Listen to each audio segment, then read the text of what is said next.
je vous dis spéculum, cancer, vaccin, frottis ou virus, vous pensez à quoi? Dans cet épisode, je vous parle de VPH et de Pap test.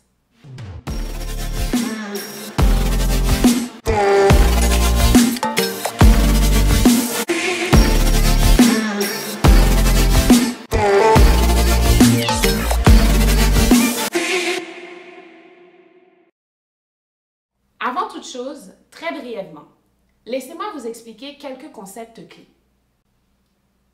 Le VPH est le virus du papillome humain. Il est responsable de près de 70% des cancers du col de l'utérus. Il est également responsable d'une autre affection dermatologique sexuellement transmissible qui est le papillome. Il en existe plusieurs sous-types, dont certains à faible risque de cancer. Dans la majorité des cas, le VPH ne cause aucune maladie. Le Pap test est un examen gynécologique dont le but est de prélever des cellules du col de l'utérus et du vagin pour détecter la présence de cellules anormales, précancéreuses ou cancéreuses. La plupart des gens qui sont actifs sexuellement auront au moins une infection au cours de leur vie. Une personne peut être infectée par le même virus plusieurs fois. Elle peut aussi être infectée par plus d'un sous-type du VPH.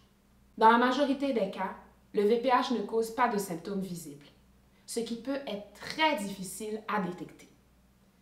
C'est là où entre en jeu le Pap test. Le Pap test se fait en clinique en présence d'un ou d'une professionnelle de la santé. Il ou elle utilise un instrument en forme de bec long appelé spéculum.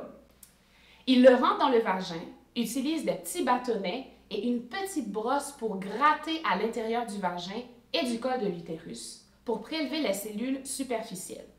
En entendant tout cela, vous pouvez penser que cet examen est douloureux. Vos craintes sont légitimes. En fait, on rentre quelque chose à l'intérieur de vous. Il y a plusieurs femmes qui évitent de faire ce test parce qu'elles ont peur d'avoir mal. Cependant, lorsque l'examen est bien réalisé, il n'est pas douloureux. Il peut cependant être inconfortable pour certaines personnes. Alors, je vous invite à en parler avec une personne de confiance qui l'a déjà fait pour vous rassurer. Le Pap test permet de réduire significativement les cas de décès liés au cancer du col de l'utérus. Il n'est donc pas à prendre à la légère. Je termine en vous parlant de prévention.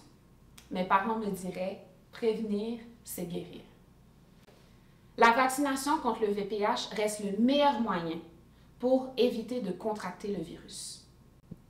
Parlez-en à un ou une professionnelle de la santé, un gynécologue, un médecin de famille qui pourra vous référer au bon endroit pour y avoir accès. Il ne faut pas oublier l'importance d'utiliser un condom pendant vos rapports sexuels, et ce, même durant le sexe oral ou quand vous partagez des jouets avec votre partenaire.